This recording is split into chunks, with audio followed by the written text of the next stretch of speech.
Hey, what's going on, boys? So, welcome to another very late Wales log for Star Rail, month of August 2023. The reason why this was late is because, well, IRL stuff happened. Initially, I was planning on recording this one because I had already gotten the Genshin one recorded like literally last week, and I had planned to get the Genshin and Star Rail videos out the next day or like a couple days after the day I put out my Ether Gazer and Arknights Whales logs, or Dolphins logs I should say.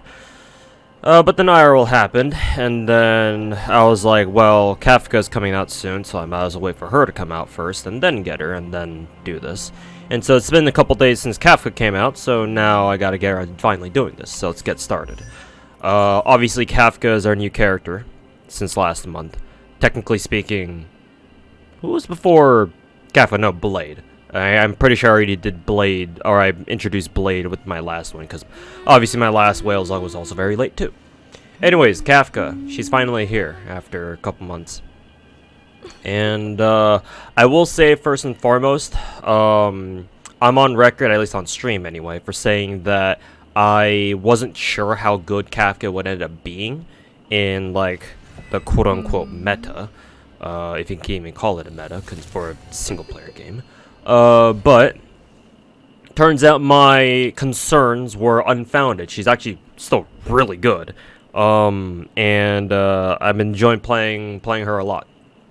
I even cleared, I believe, MOC, the most recent, our current MOC cycle with Kafka too. So yeah, that was a lot of fun. And even without any other DOT teammates too, just kind of threw the team together, and Kafka was the only DOT character on her team, and like I had gathered a lot of resources just to level Luka up, and he is leveled up. Speaking of which, he is over here. He is level 80. He's actually good to go right now.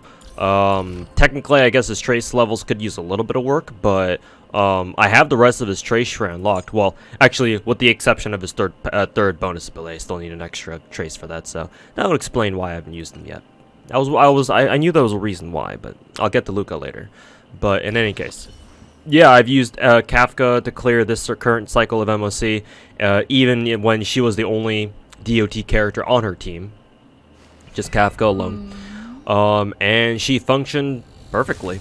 And again, I did pre-farm the materials to get Luka all leveled up and stuff, because I was planning on using Luka with Kafka specifically, because, you know, Kafka detonates DOTs and blah blah blah, yada yada and all that. But turns out she doesn't even need Luka. She doesn't even need Sampo. In my honest opinion, she's perfectly capable of dealing DOT damage just on her own. Obviously, she'll do better if she has another DOT teammate. But then in MOC, you know, enemies hit so hard that you can't always have the luxury, I should say, of, you know, running another DOT teammate. Sometimes you just gotta throw in counter element characters in there, and whether Kafka gets a DOT teammate within her team with her or not is, I guess, you know, up to whoever you're fighting, I guess. But yeah. I was afraid Kafka was not going to be that good. Turns out MiHoYo nerfed her several times for a reason. If this is how strong she is post like 3 nerfs or whatever, I would love to see how broken or busted she would have been if she hadn't been nerfed. In any case, those are my thoughts on Kafka. Let's take a look more in depth at her stats. So I am building conventional Kafka, or just DOT Kafka, or DOTKA for short. There are some people who are building Kafka with conventional crit stats, or, you know, normal crit stats, and I believe that build is called Kritka. Cute names we got going on here. So yeah, let's take a look. So Kafka surprisingly has quite a bit of HP. She's probably one of my beefier DPSs. She probably got a lot of like HP percent rolls and flat HP rolls probably. That would be the reason for that. Because I'm running DOTKA, DOTKA wants just full attack. As I'll show you with my relics later. I mean, you can tell with how much attack she has, over 4,000 attack. She might legit be one of my highest attack rating character, or one of my character with one of the highest attack ratings in the game. Or on my roster at least. And so defense and then speed. I'm running attack boots on her, so no speed boots. The reason why is, as you can see here, I've got her gacha light cone. Her gacha light cone gives her speed stacks, up to 3 speed stacks. Even at S1, this should give her like 14.4% speed once this stacks up fully. And at that point, she has what, like 134 speed, if I'm calculating her speed correctly. So she gets right to threshold, which is very convenient, very perfectly convenient, or conveniently perfect, I should say. So yeah, her speed may look slow here, but then once she gets going, her speed will be pretty good. So that's nice to know that her speed turned out that way. A little bit of break effect. I do think that Kafka is viable with a break effect link rope, and like, I don't know, 4-piece thief or something like that. So if you want to go with a break build, I guess we would call it. I don't think there's anything wrong with that, though. I do think that either Dotka or Kritka would be more efficient. But hey, break might be good too. I just haven't heard of anybody running Kafka with a dedicated break effect build, or running her as a dedicated breaker. But in any case, no energy regen rope. I remember in my Kafka video, my how to prep for Kafka video, I was like, well, maybe energy link rope might be her meta rope stat, because God, Kafka is really noisy in the background. I'm on record for saying that Kafka might want link rope, or energy regen link rope, because I was like, well, if her ultimate detonates DOTs as well, then, you know, she might get more damage out of, you know, using her ultimate more often, right, to detonate DOTs more often. But then people in that video were like, nah, like Kafka mains, and other people have said that she doesn't really want energy rope, she wants attack rope instead. And turns out when I was trying to, you know, level up relics for her and ornaments for her, I didn't even have an energy rope anyway, so I just leveled up an attack rope, because that was the only, I didn't have an energy inset space ceiling station energy rope anyway, but I did have an attack one, so I just like, okay, I might as well just level this one up. And turns out the commenters were right. Turns out she actually doesn't need an energy rope at all. She's kind of like Blade in that sense. Really reminds me of Blade, where it feels like on paper they would like to have an energy rope, but in practice they really don't need one. It helps that both of them have follow-up attacks, so that contributes a lot. And so yeah, she doesn't need an energy rope at all, and you can just give her attack rope instead. Unless, I think the one exception might be if you have like E4 Kafka, from what I heard. E4 Kafka, and then you have like an E6 Asta or something. If you really want to build speed Kafka, and have her like loop her actions over and over, I think energy regen rope might be viable then. But otherwise, like anything short of that, then you're better off with attack rope, I think. She's got a decent bit of EHR. She's getting a lot of those from her, I believe her trace stream, because she gets 18% free EHR. I think the rest of it's coming from her substats, relic substats. And then she's got a little bit of effect res, not too much. So you might be wondering, why the hell does your Kafka have 24% global elemental damage boost? That is because we found out that Kafka's gacha light cone, the patience light cone, is actually it's actually suffering from a translation error, kind of like that one 4-star harmony light cone that my my Yukong has, Planetary Rendezvous. It's suffering from they're both these are two light cones that are translated improperly, or their translation is very accurate. So when it says damage dealt by wearer by 20 increases damage dealt by wearer by 24%, it doesn't actually mean their actual damage. It means their elemental damage specifically, which is why my Kafka, as you can see here, is getting 24% elemental damage buff for everything. Obviously, that includes lightning too, and that's all I care. That's all we care about, of course. But that's where she's getting all this from. I don't know what else it could be, because like 24% is a very particular number, and I believe her light cone is the only place where she's getting this 24%. Could be wrong, but this is as far as I can tell where she's getting all these 24% elemental damage boosts from. I do kind of wonder. People probably already know about this already. At this point, it's been a couple of days now. And I do wonder if that would like skew this light cone, or because most people say that, and myself included, most people would say that, oh yeah, it's better to roll E1 Kafka rather than before getting a copy of her gacha light cone, because traditionally in Star Rail, most gacha 5-star light cones that have been on rate up are usually really good. And so you would actually want to roll one copy of the character first, so get them to E0, and then go for the gacha light cone if you can, and then go back to roll for more eidolons for the character themselves, whoever's on rate up. Kafka is, I think, our first one where people have been saying, myself included again, that you actually want to do the opposite this time. You actually want to go for Kafka eidolons first, and then her gacha light cone. If you can't choose, of course, or if you're not confident you can get everything within the stellar J's that you have. I do wonder if now that it's very likely that this light cone is probably mistranslated and the damage is actually elemental damage instead of just general damage. I do wonder if it'll skew the gacha priority towards Kafka's light cone. Probably not, though. Probably not. But it's interesting to think about. It certainly makes it. I think it makes it a little bit better because I think technically speaking, elemental damage and overall damage are two. The game treats them as two separate multipliers. At least it should. So, but yeah. I remember we were wondering like where the hell on stream when I was looking through my Kafka's bonus stats here, or her full stats here, stat layout here. We were like, where the hell is she getting all this 24% from? And we're like, oh, she must be getting it from her light cone. Anyways, onto her traces. Kafka is, well, I had enough resources to get her to max instantly, as you can see here. Kafka was very nice to me in gacha. I was anticipating her like just shitting down my throat, like what Silverwolf did to me like 2 months ago at this point. If you don't know my Silverwolf debacle, I had to spend $1,000. I'm not kidding you, $1,000 fucking dollars to get Silverwolf to E2 because I lost the coin flip twice. I believe I got a spook E1 or E2. I forget which exactly. E2 probably. Yanchi, actually, I could just check right now.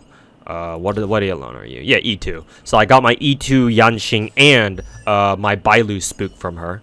I appreciate the Bailu spook, the E2 Yanxing right over here. Not so much. But yeah.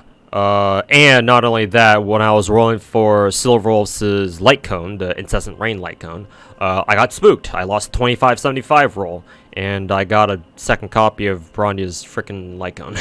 So yeah, that cost me $1,000. On the contrary, on the other hand, Kafka only took me $200. Though to be fair, I did use the what do you call those things? When you go to the store, you go to Starlight Exchange. Yeah, whatever these are called, the Undying Starlight. I did have quite a few of these banked up, so I did use them to buy a lot of the special passes, obviously, for the gacha. So to be fair, it didn't cost me just $200. Technically, it cost me a little bit more, but I still only had to drop two Benjamins on Kafka, and I appreciate that. And not only that, but my gacha rolls themselves are quite lucky. I think my E2, because my Kafka is currently E2, my E2 copy specifically, she showed up on the very first multi, so I was like, I guess I will take that. And not only that, but I didn't lose a single coin flip out of the 3 Kafka copies that I did get, so yeah. Who knew if you didn't get spooked, you save a lot of money. But in any case, I only got one copy of her light cone, which is fine. Good enough for me. Traces are maxed out. And so relics. So I am running her with 4-piece lightning set, as you can see here. Individually, I'll go over their stats. A little bit of attack, a little bit of speed.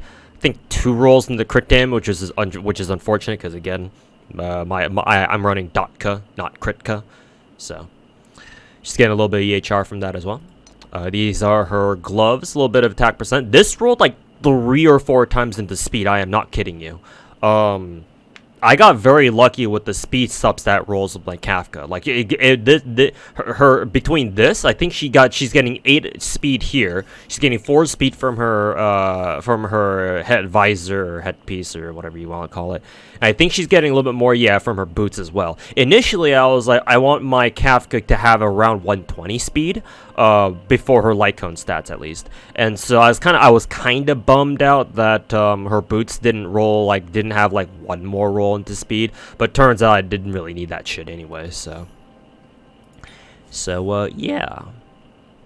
But yeah, this is her gloves or her handpiece ring or whatever, is where she's getting the majority of her speed subsets, which is really cool. Got really lucky with this piece at least. Crit rate obviously doesn't really matter for Datka, and then a little bit of effect res. Again, I'm running her with attack boots, which is why her attack rating is so high. The subsets here are not really that great. Obviously, the speed is most valuable. Most of it roll into like attack percent or just regular attack. One of the rare situations where I would have actually liked the flat attack rolls to go into HP percent at the very least. But that was not to be. In any case, here is also her attack percent body piece. I run attack percent body piece because, in my opinion, you don't really need EHR on Kafka. The reason why is, again, she's getting 18% free EHR from her trace tree. So 4% here, 6% here, so 10%, and then finally 8%, so 18% total. And her third bonus ability increases her chance of landing shock with her ult, technique, or talent by 30%. So even if we were to assume her third bonus ability and her free EHR stats were only additive scaling, so that you just add them together for 18 plus 30 equals 48, which is probably not. The game probably treats them multiplicatively, at least in my opinion. If it just added them, that'd be really weird. But yeah, her EHR just by default is pretty high. So in my opinion, you don't really need to run EHR Kafka. So that makes it so that, you know, you have the luxury of just running attack percent on her. Even if she did need a little bit more EHR, again, you can just get it from her, you know, substats, or as, you know, part of her substats from her other relics. Like, she's getting a little bit here, she's getting a little bit another, actually, no, this is effect res. Did she even have any other EHR stats? Actually, her, visor is the only place she's getting it from. Maybe her rope, maybe? Yeah, she's getting a little bit more from her rope. And then a little bit more from her planar, yeah. So, I'm assuming it's not going to be that hard to get a couple more EHR substats from the rest of her relics. So, yeah. She doesn't really need EHR main body, in my opinion. Might as well just go for attack. And, unfortunately, the attack stats here, or the substats here, are not that great. Then again, Datka doesn't really care too much about her substats anyway. Because literally all you need to do is just, you know, attack boots, attack body piece, or if you don't have her gacha icon, just give her speed boots. Either one's fine. Speed boots with like attack percent substat somewhere. But yeah, she's quite easy to build. The fact that these pieces didn't really get, you know, quote great substats doesn't really matter. At least not as much on Datka. So a little bit of effect res, a little bit of break effect. Again, unfortunate that the shit rolled like twice into flat HP, and ones in the defense would have liked the other, you know, would have at least wanted, you know, more effect res or break effect or whatever. Again, here's that attack percent rope that I was talking about. This one literally didn't get very many good substats, just some EHR. The other stats are kind of whatever. Would have at least liked the defense stats to go to HP, because I'm not a big fan of defense stats or substats on characters who don't specifically scale with defense. I feel like HP percent and HP stats are a lot more valuable in Star Rail for characters who don't scale with either HP or defense. And finally, this is her lightning damage boost, planar. Lightning damage boost should affect DOT damage as well, because apparently defense debuffs in Star Rail affect DOT damage, or in other words, it's another way for you, Kafka or anybody else, to increase their DOT damage. So if that can affect it, then surely elemental damage should affect it too. At least hopefully, hopefully I'm not doing it wrong. And yeah, This one luckily rolled attack percent and EHR, which is actually subsets that Kafka appreciates. Only problem is the game was like, ha, we're gonna roll everything into HP instead, buddy. Fuck you. So yeah, fuck you, MiHoYo, for giving me a fucking quad HP, flat HP roll fucking lightning damage boost. I mean, it'd be one thing if you're HP percent, but flat HP, you can go fuck yourself. Anyways, so that's what my Kafka's working with. 4-piece lightning set and then 2-piece space healing station. Just crank Kafka's attack stat as high as it can go. And watch her just disintegrate everything, pretty much. And like I said, her eidolon, she's at E2. E2 is definitely her ideal, quote, low constellation. Or constellation, this is Genshin Impact. Low eidolon level. E4, like I mentioned before, is for where you can really start cranking, you can really start going for like a speed Kafka build, or I guess an ER rope Kafka, where she just, you know, constantly uses her ultimate. And yeah, I forget what E6 Kafka does. Shock inflicted on enemy target by ultimate technique or talent. Has a damage multiplier increase of blah blah blah. Last one turn long. Okay, so it's just even more DOT damage because fuck you. Okay, so that's my Kafka. Very satisfied with her gameplay. Took me by surprise how well she works. And yeah, she's definitely going to be one of my mainstays. I love using her, and surprisingly so, because I don't really consider myself to be much of a DOT appreciator. But you know,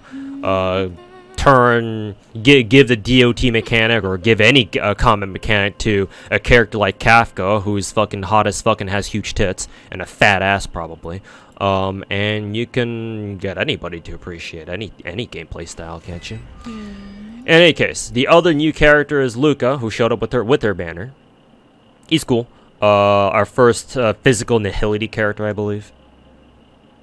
And yeah, I do have him built, as you can see, level 80. Take a look at his stats first. He is very squishy. He only has he barely has 2,700 HP. Barely, like, not even 2,800. In fact, I kind of wonder if my he's as squishy as my frickin' Yukong, man. Only 2,000 attack because I'm building him with the I'm building him as a crit with a crit build, just conventional crit build. He does have 130 speed. He's quite fast. At least his total stats are. There goes shadow boxing or whatever the hell he's doing.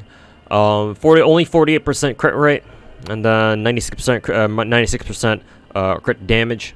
Unfortunately, his relics didn't roll very good crit stats, and I'm not sure if I'll be able to go back and actually, you know, give him better pieces or not. I guess we'll see. In any case, I do have him with a level 70 resolution Lycon.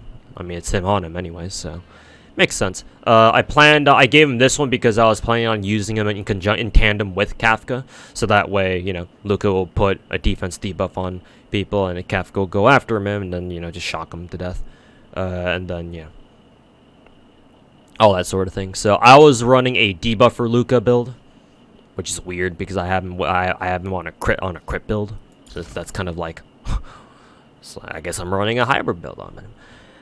These are his traces. I've got almost his entire trace tree unlocked. I just need to unlock his third bonus ability and get these other two substats unlocked as well. I will get his trace tree, his talent levels, or I say talent levels, but these are more like his skills.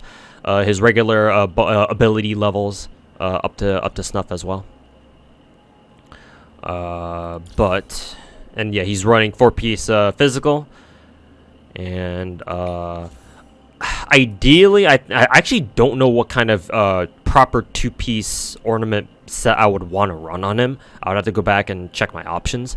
For the time being, though, I just gave him energy rope because I believe his ultimate is like 140 cost or something. Very expensive. Well, it's not quite 140, but it's still 130, and it's quite expensive too. So I decided just give him energy regen rope. And yeah, physical damage boost. This is the only one that had this is one of my only physical damage boost planars, I think. So he doesn't currently have a full 2-piece ornament set yet. He is at E6 though. I actually got quite lucky with my Luka rolls actually. considering I didn't spend that much for Kafka, and I got pretty lucky with my Kafka rolls. Very surprising that I was able to E6 Luka right out the gate. So yeah, he is built for whenever I do need him. So he will sit there until I feel like I need to use him. So those are the two new characters that we got with Star Rail as he goes boxing again. I'm pretty sure I've already told you guys that from last month's Wales log that I am starting to work on everybody's traces now. So here's Sally with her complete trace tree.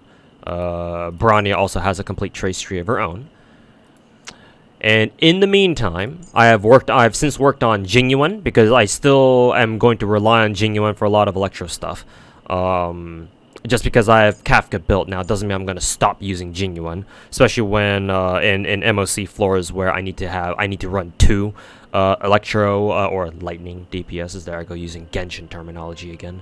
So yeah, I have invested quite a bit into my Genuine, and thanks to that actually, his stats actually changed because before I was working with like only half his trace tree unlocked, but ever since I unlocked his full trace tree, he gets free crit rate stats, and so thanks to that he gets like 72% crit rate. So that was quite good. I also gave him, I think I gave him a much better headpiece here. In fact, actually, a funny story, I actually leveled this particular piece initially for Kafka first, because I was like, oh, this is perfect. This is both attack and speed. So in case, so I decided to level this one because no matter how the substat rolls went, either my Genuine would be able to use it if it rolled more crit stats, or if it rolled more speed and attack, I could just give them my Kafka, and either way I was gonna win.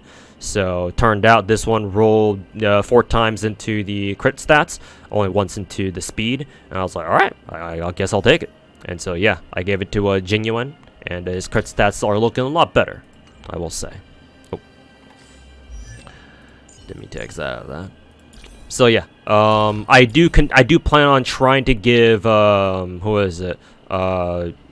better stats. Actually, as a matter of fact, I do have a crit damage main stat body piece for Genuine. So I'm gonna try to level that when I have the time and see how well it rolls into crit rate. Because if it gets a lot of crit rate, and I can try to pull something out of my ass where I get like a ton of crit rate off of his other artifacts or his other relics. For example, I could probably replace this because obviously this rolled like twice or something into defense percent. That's not ideal. Though to be fair, it also rolled twice into crit rate, so this might still be a kind of a tricky relic to replace even still. But his he also has an improper 2-piece fleet set, which is like, why would you want to give this to him? It just so happened that yeah, this one has an attack percent one. This one also has a lightning damage based one. So I was like, okay, well, might as well give it to him. But yeah, ideally I would rather give him something else like inert Salsodo, right? I think inert Salsodo might be nice for Genuine because follow-up damage and all that. So but yeah, maybe I could look for inert Salsoda pieces in the future and try to get some more crit stats out of that, and see if I can get Genuine to at least like 60% crit rate with like a hell of a lot of crit damage or something. That would be ideal, but that might take some time to get to. But I'd like to get him there one day, and he's still easier, of course. But yeah, point is, I'm working on Genuine's trace tree. The reason, oh, by the way, but in case you're wondering, the reason why my his and other characters' trace trees, I stopped leveling them at level 8, is because they start taking Tracks of Destiny. For 5-star characters, when you get ability levels this high, for their 8 to 9 upgrades and their 9 to 10 upgrades as well, they both those jumps need Tracks of Destiny. Whereas 4-star characters only need 3 because their last levels, the last level ups, are the ones that only need Tracks of Destiny. So yeah, leveling 5-star characters is very expensive. They eat a lot of Tracks of Destiny. So I'm only reserving my tracks for now for characters that I actually like. For example, Selly, Branya, Kafka. So yeah, I like Genuine, but I like my waifus more, So In any case, that's where his traces are now. Same thing with Welt. Gave Welt the exact same treatment. I also got his light cone to level 80 as well. Oh yeah, that's right. I should probably mention the light cones that I've been leveling for my characters too. So in the night, in case I haven't talked about this yet. In the night is level 80. Let's see. Silverwolf's Incessant Rain is level 80. Oh, and I've also been working on Silverwolf's traces as well. And obviously I can't level them right now because no tracks of destiny. And one day I'll eventually get Silverwolf speed boots instead of attack percent boots. We'll see when I actually get around to doing that though. Let's see, because I'm thinking it's better off that I run Silverwolf as a debuffer rather than a standalone DPS. It's either that I'm gonna have to roll such good pieces that I can afford to, you know, justify running, continue to run her as a DPS. I guess I technically still could if I just get good enough speed boots, I guess, but we'll see if I get some or not. But in any case, where was I? Oh yeah, Welt. So I've gotten his light cone to level 80 as well. S5, good night, sleep well. Good night and sleep well. His trace tree is maxed out, barring tracks of destiny, of course. So yeah, Mr. Welt putting in work as usual. And let's see here. Who else? Who else have I worked on? In case I haven't shown my blades new stuff here, because I'm pretty sure my blade should look a little different from when I last showed him off last month. I did replace his planar with oh, that's the wrong one. With a wind damage boost. I did use my battle passes. What is it? The self-modeling resin thing for this. And at first I was like, oh, this is a 4-line start with the crit rate and effect res. Oh boy, surely I'll get good crit stats from this, right? Nope, quad flight HP. So again, MiHoYo can go fuck themselves. Either way though, it at least saves me some time and salt trying to farm Rudolent Arena pieces at least. Even though I basically wasted all of the planar Fisher events, 12 runs, trying to farm Rudolent Arena, see if at least one of them rolled wind damage boost, but lo and behold, they did not. So yeah, again, MiHoYo can go fuck themselves. I think this is the same link grip that my blade was using before, so nothing different there. But yeah, I've also replaced my blades' HP body piece. I believe he had HP percent before with crit damage instead. So, and this rolled very, very well and rolled like 3 times into crit rate or something probably. Yeah, 3-1-1. So yeah, very, very good. And so this is what his crit stats looking like. And by the way, his crit rate is actually higher because that's the 68% crit rate doesn't take into account the 4-piece HP sets his increased crit stacks. So once he gets this going, he'll get another 16%. So in reality, he's getting like 80 something crit rate, I think. Yeah, like 82 or something, 80 plus crit rate. So yeah, my blade is rocking on. He's pretty good.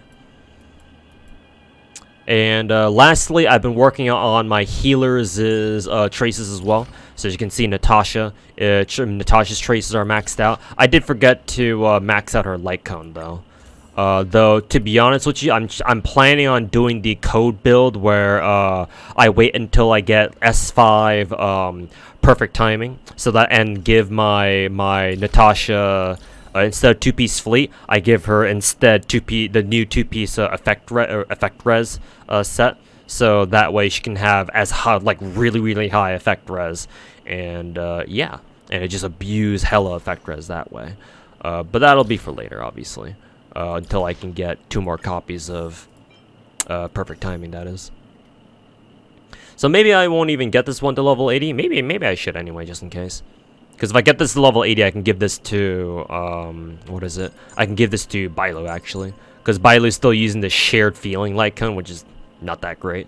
So, matter of fact, what I could do is actually, I could combine these perfect timing copies right now, get it to S3, and then start using it anyway. and then try to farm for effect res pieces, actually, because I should have quite a few, because I've been farming a lot of Relic arena pieces, so surely I must have some you know, Rudolent Arena, or not Rudolent Arena, Broken Keel sets. So I'll look through. I'll take some time to look through and see what I can do for my Natasha. But yeah, point is that her trace tree is filled up. So is my Bailu's. I think my Bailu. I just got done with leveling up Bailu's stuff, trace tree, like just the other night, and she's still working with level 60 shared feeling. I believe this one has her face on it, but it's not very good, so oh well. At least not in my opinion. Doesn't seem very good. But yeah, my Bailu's trace tree should be maxed out, or near maxed out. And next I am working on Lucha. So yeah, need to farm some credits though, because I'm always broke. As you can see there. So yeah, working on Lucha. Get his traces leveled up. Once I'm done leveling these guys' traces, I think I will continue to commit to getting my physical MC leveled up, because besides Luka, I was planning on working on I was planning on building and investing into my physical MC. I'll probably build physical and what is it, Pyro MC, because yeah, I've noticed that it'd be really nice if I could have a tank. And you know, Pyro MC is perfect for that. So yeah, once my other characters are built, or I'm happy with how my other characters are turned out to be, I'll work on I'll work on physical MC, and obviously prep for Danheng Altar, who's coming up next. Though obviously I'm looking more forward to Fushuen in the second half of 1.3. So. In any case, I think that's about it. I still have yet to 100% World 2 though, as far as like exploration is concerned. I also have a couple of story missions and companion missions to clean up as well. But yeah, I gotta go around doing all the map stuff, the exploration stuff. But yeah. In any case, thanks for watching, boys. That'll be it for this Wales log, and we'll see you guys next month, hopefully. Peace.